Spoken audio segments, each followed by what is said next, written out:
participation of all stakeholders of Africa, Latin America and the world's largest democracy by making 5 members more equal than others in this very room. G20 presidency, one earth, one family, one future. Does the Council's normative framework eliminate inequality? दोस्तों, संयुक्त राष्ट्र सुरक्षा परिषद धीरे धीरे बदलाव की तरफ आगे बढ़ रहा है, लेकिन जहां एक तरफ यूएनएससी में मौजूद परमानेंट देश छोटे बदलाव को अप्रूव कर रहे हैं, वहीं पर दूसरी तरफ ऐसे बदलाव जो इन देशों को अपनी ताकत बाकी देशों के साथ साझा करने के लिए मजबूर करेंगे, उनमें अड़ंगा डाल रहे हैं, जिसे देखकर अफ्रीका समेत कई एशियाई देश जिनमें भारत भी शामिल है, काफी ज्यादा नाराज है, क्योंकि संयुक्त राष्ट्र जैसी वैश्विक संस्था पर सिर्फ 5 देशों का कब्जा करना आज ना तो लोकतंत्र के लिए सही होगा और ना ही मानव अधिकारों के लिए, जिसकी वजह से भारत अब इस पूरे सिस्टम के खिलाफ खुलकर सामने आ चुका है। दरअसल दोस्तों, यूनाइटेड नेशन में भारत की permanent representative Ruchira Kamboj ma'am ने संयुक्त राष्ट्र सुरक्षा परिषद के खिलाफ एक बार फिर से मोर्चा खोल दिया है और एक बड़ा बयान देते हुए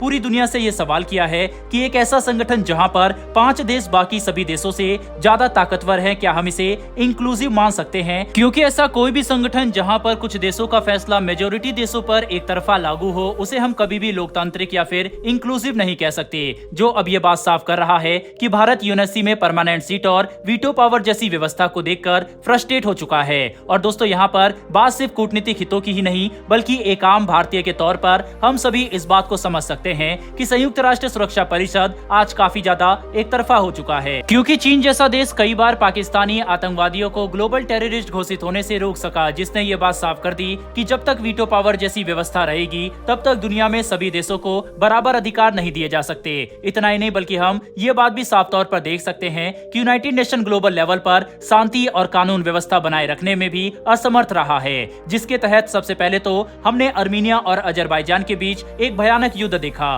उसके बाद अफगानिस्तान में तालिबान शासन शुरू हो गया, फिर रूस ने यूक्रेन पर हमला कर दिया। यानी अगर संयुक्त राष्ट्र एक सही और ताकतवर संस्था होती तो इतने सारे युद्ध कभी भी ना होते, जिनमें न कि सिर्फ हजारों सैनिकों की जान गई, बल्कि काफी बड़ी संख्या में आम लोगों ने भी अपनी जान गंवाई। और अगर हम इन सभी विवादों से हुए आर्थिक नुकसान को नापने की कोशिश करें तो वह कई बिलियन डॉलर का होगा, जिसकी भरपाई करने में हमें दशकों का समय लग सकता है। और इन सब के लिए हम यूएन की खराब व्यवस्था को सीधे जिम्मेदार ठहरा सकते हैं। हालांकि अब भारत बयानबाजी से काफी ऊपर उठ चुका है और हम ये बात अच्छे से समझ रहे हैं कि जब तक कोई एक शक्तिशाली देश मोर्चा नहीं संभालेगा, तब तक संयुक्त राष्ट्र में बैठे परमानेंट देश कभी भी बदलाव नहीं होने देंगे। इसीलिए बदलाव लाने के लिए मोर्चा भारत संभाल चुका है, जिसके तहत हम Germany, Japan, south Africa, Brazil और कई अफ्रीकी देशों को एक साथ अपने साथ मिला रहे हैं, ताकि सभी देश साथ मिलकर संयुक्त राष्ट्र सुरक्षा परिषद और यूनाइटेड नेशन के ओवरऑल स्ट्रक्चर में बदलाव के लिए डिमांड कर सके, जिसमें हमें कई लेवल पर सफलता भी देखने को मिली। लेकिन ये सफलता वैसी नहीं है जिसे हम वैश्विक स्तर पर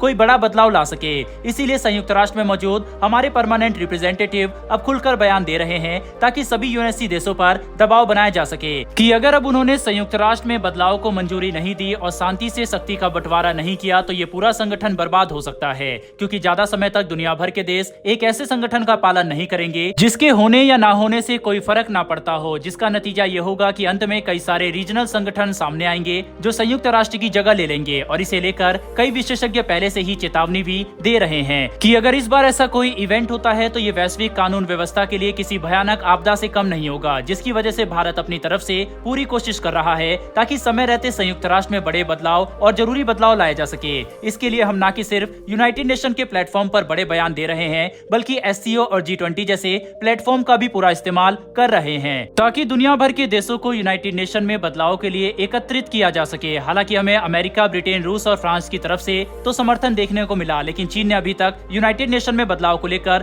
कोई भी बड़ा बयान नहीं दिया, जो इस पूरे प्रोसेस में एक बड़ा अड़ंगा बन चुका है। ऐसे में हम इस बात को नजरअंदाज नहीं कर सकते कि चीन के साथ हमारा बढ़ता सीमा विवाद संयुक्त राष्ट्र में बदलाव के लिए भी परेशानी खड़ी करेगा, क्योंकि हमारे लिए चीन को मनाना एक बड़ी चुनौती होने वाली है कि आखिर हम एक ऐसे देश के साथ कैसे डील करें जो कई बार खुलकर भारत विरोधी कदम उठा चुका है, और एक ऐसा देश जो भारत के अंदर आतंकवाद को बढ़ावा देने के लिए फाइनेंसिंग करता है, यानी पाकिस्तान उसका भी पूरा समर्थन कर रहा है। कुल मिलाकर समझने की कोशिश करें तो चीन के साथ बातचीत करना भारतीय डिप्लोमेसी की सबसे बड़ी परीक्षा होने वाली है, जिससे भारत कैसे निपटता है ये देखना काफी इंटरेस्टिंग होगा। बहरहाल दोस्तों, इस वीडियो में इतना ही, लेकिन भारत के रिप्रेजेंटेटिव ने जिस तरह से यूएन में मोर्चा खोला है, क्या आपको लगता है कि आने वाले समय में जल्द ही भारत को यूएन में एक परमानेंट सीट मिल सकती है? नहीं, अपनी राय कमेंट बॉक्स में लिखकर जरूर बताइएगा। साथ ही अगर आपको ये इन्फॉर्मेशन और वीडियो पसंद आई हो तो वीडियो को लाइक करके हमारी आने वाली डेली ऐसी वीडियो के लिए चैनल को सब्सक्राइब कर बेल नोटिफिकेशन को अवश्य दबा लें। फिर मिलेंगे ऐसी एक नई वीडियो के साथ। धन्यवाद। जय हिंद।